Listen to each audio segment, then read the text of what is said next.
All right, good day, ladies and gentlemen. As we continue our reading about Jesus' discourse on true religion, okay, let's start.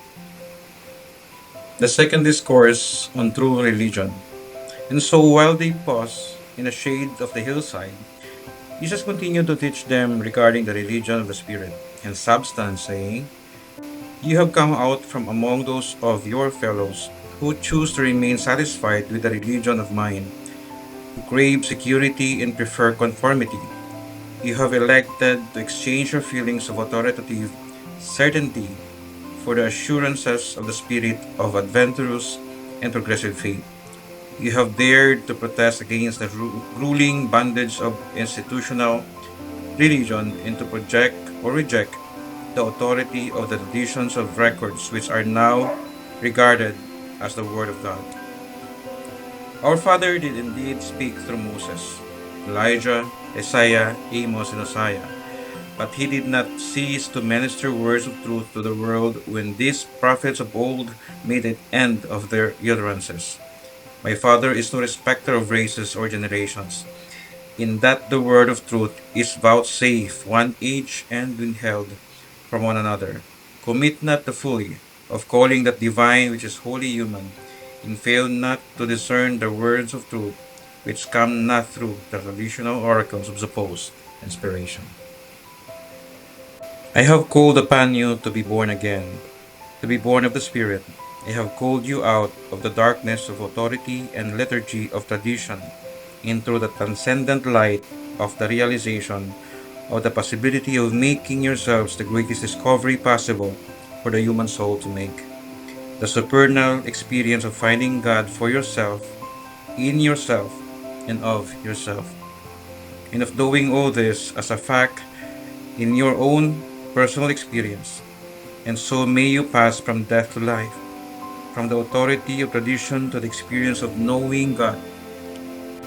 That thus will you pass from darkness to light, from racial faith inherited to a personal faith achieved by actual experience. And thereby you will progress from a theology of mind handed down by your ancestors to a true religion of spirit, which shall be built up in your souls as an eternal endowment. Your religion shall change from the mere intellectual belief in traditional authority to the actual experience of that living faith which able to grasp the reality of God in all that relates to the divine spirit of the Father. The religion of the mind ties you hopelessly to the past. The religion of the spirit consists in progressive revelation and ever beckons you onwards, higher and holier achievements in spiritual ideals and eternal realities. While the religion of authority may impart a present feeling of settled security, you pay for such a transient satisfaction the price of the loss of your spiritual freedom and religious liberty. My Father does not require of you, as a price of entering the kingdom of heaven, that you should force yourself to subscribe to a belief in things which are spiritually repugnant, unholy, and untruthful. It is not required of you that your own sense of mercy, justice, and truth should outrage by submission to an outworn system of religious forms and ceremonies. The religion of the Spirit leaves you forever free to follow the truth whenever or wherever the leadings of the Spirit may take you. And who can judge? Perhaps the Spirit may have something to impart to this generation which other generations have refused to hear. Shame on those false religious teachers who would drag hungry souls back into the dim and distant past and there leave them. And so are these unfortunate persons doomed to become frightened by every new discovery, while they are discomfited by every new revelation of truth. The prophet who said, "He will be kept in perfect peace whose mind is stayed on God," was not a mere intellectual believer in authoritative theology. This truth knowing human had discovered God. He was not merely talking about God. I admonish you to give up the practice of always quoting the prophets of old and praising the heroes of Israel. and instead aspire to become living prophets of the Most High and spiritual heroes of the coming kingdom. To honor the God-knowing leader of the past may indeed be worthwhile, but why in so doing, while you or should you sacrifice the supreme experience of human existence, finding God for yourselves and knowing Him in your own soul? Every race of mankind has its own mental outlook upon knowing existence. Therefore, must the religion of the mind ever run through to these various racial viewpoints. Never can the religions of authority come to unification. Human unity and moral brotherhood can only be achieved only by and through the super endowment of the religion of the Spirit. Racial minds may differ, but all mankind is indwelt by the same divine and eternal Spirit. The hope of human brotherhood can only be realized when and as the divine or divergent mind religion of authority become impregnated with and overshadowed by the unifying and enabling religion of the Spirit and religion of personal spiritual experience. The religion of authority can only divide men and set them in conscientious array against each other.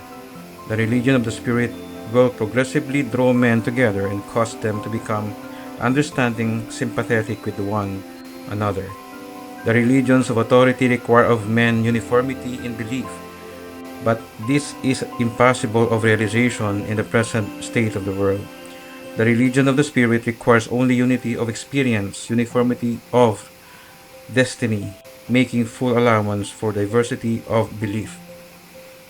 The religion of the Spirit requires only uniformity of insight, not uniformity of viewpoint and outlook.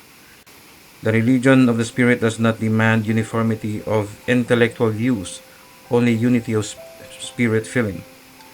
The religions of authority crystallize into lifeless creeds. The religion of the Spirit grows into the increasing joy and liberty of ennobling deeds of loving service and merciful ministration. But watch, lest any of you look with disdain upon the children of Abraham, because they have fallen on those evil days of traditional barrenness. Our forefathers gave themselves up to the persistent and passionate search of God, and they found Him as no other whole race of men have ever known Him since the time of Adam. Who knew much of this is He who was Himself the Son of God. My Father has not failed to mark the long and tiring or untiring struggle of Israel, ever since the days of Moses, to find God and to know God.